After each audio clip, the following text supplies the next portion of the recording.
Hi అండి, welcome to nihari vlogs. నేను మీ నిహారిక. ఈరోజు మీ ముందుకి ఇంకొక కొత్త రెసిపీతో వచ్చాను. కొత్త రెసిపీ ఏం కదా, అందరూ చేసుకునేదే పన్నీర్ కర్రీ హోమ్ మేడ్ స్టైల్లో.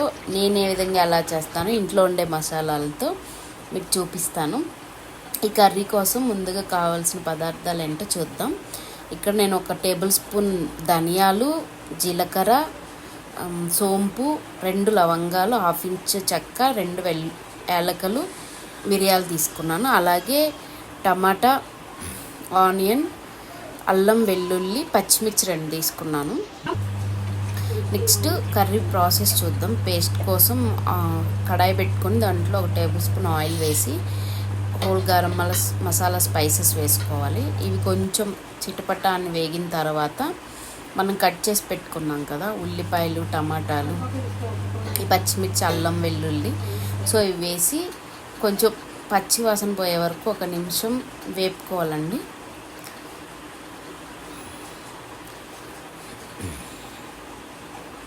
ఇవి కొంచెం వేగాక నేను ఇక్కడ జీడిపప్పు కూడా వేస్తున్నాను. ఒక 7-8 జీడిపప్పులు వేసాను టేస్ట్ కోసం, అండ్ గ్రేవీ చిక్కగా కూడా వస్తుంది. సో 1 by 1 ఫస్ట్ ఉల్లిపాయలు వేసి వేగాక టమాటాలు, అల్లం, పచ్చిమిర్చి అన్నీ వేసి బాగా వేపుకోవాలి. 1 నిమిషం పచ్చివాసన పోయే వరకు వేపుకున్న తర్వాత దీంట్లో నేను ఒక 1/2 గ్లాస్ వాటర్ పోసి ఉడికించాను. చూడండి, ఇక్కడ వాటర్ పోసేసాను. ఇవి ఉడుకుతున్నాయి. ఇవి కొంచెం ఉడికేలోపు నేను సైడ్లో పన్నీర్ కట్ చేసి పెట్టుకున్నాను.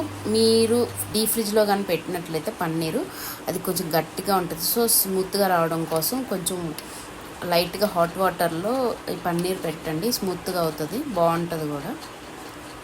నెక్స్ట్ మనం వేయించి పెట్టుకున్న ఈ మిశ్రమం అంతా మిక్సీలో వేసి పేస్ట్ చేసి పెట్టుకోవాలి.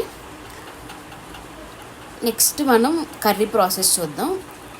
స్టవ్ పైన కడాయి పెట్టి దీంట్లో నెయ్యి, ఆయిల్ 2 వేసుకోండి. నేను ఒక స్పూన్ నెయ్యి వేసాను, 1 స్పూన్ ఆయిల్ వేసుకున్నాను.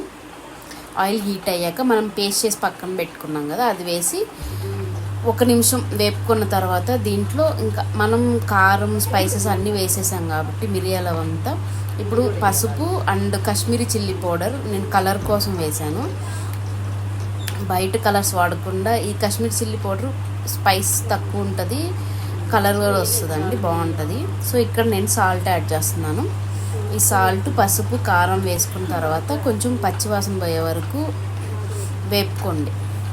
చాలా క్విక్గా రెడీ అవుతుందండి ఈ పేస్ట్. కానీ మీరు ముందే కానీ చేసి పెట్టుకుంటే 10 మినిట్స్లో కర్రీ అయిపోతుంది. 5 to 10 మినిట్స్ అంతే మ్యాక్సిమం. నెక్స్ట్ కొంచెం షుగర్ వేసాను ఆ రానెస్ పోవడానికి. నెక్స్ట్ కస్తూరి మేతిని కొంచెం పొడి పొడిగా చేసుకొని, ఎండిపోయింది ఉంటుందండి, షాప్లో దొరుకుతుంది మనకి. లేదంటే కస్తూరి మేతి అంటే మెంతాకేనండి, అది ఎండబెట్టి ఉంటుంది. అది తీసుకొని కొంచెం పొడి చేసి దాంట్లో వేసుకోవాలి. ఫ్లేవర్ బాగుంటుంది అండ్ మంచి టేస్ట్గా కూడా ఉంటుంది. అండ్ ఇక్కడ పన్నీర్ ముక్కలు నేను కట్ చేసి పెట్టుకున్నాను కదా, నేను ఇక్కడ 200 grams పన్నీర్ తీసుకున్నాను మా ఇంట్లో 4 మెంబర్స్కి. సో ఇక్కడ పన్నీరు కొంచెం కొత్తిమీర వేసి ఒక 2-3 మినిట్స్ ఉడికించండి, ఆయిల్ పైకి వచ్చే వరకు.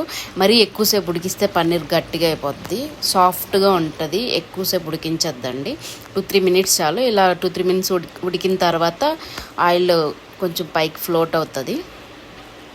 సో అంతే, పన్నీర్ కర్రీ రెడీ అయిపోయింది. ఇప్పుడు చపాతీ చేసుకొని తినడమే. ఇంకా నేను ఇక్కడ ఆల్రెడీ చపాతీ పిండికి కలిపేశాను, సో చపాతీ చేసుకొని తింటున్నాం. ఈ చపాతీ కూడా సాఫ్ట్గా చేసుకోవడం ఎలాగో మీకు మళ్ళీ నెక్స్ట్ వీడియోలో చెప్తాను. ఇక్కడ చపాతీ చేసుకున్న తర్వాత నేను పన్నీర్ కర్రీతో సర్వ్ చేశాను. చాలా బాగుంటుందండి, సాఫ్ట్గా పన్నీర్, వేడివేడిగా చపాతీ, వేడివేడిగా కర్రీ వేసుకొని అలా తింటుంటే హాయిగా ఉంటుంది. ఆత్మారాముడు శాంతిస్తాడు. సో మీరు ఈ కర్రీ మీ ఇంట్లో ట్రై చేసి మీకు కానీ నచ్చినట్లయితే please like, share, comment to my video and subscribe to my channel అండి. Thanks for watching. బాయ్.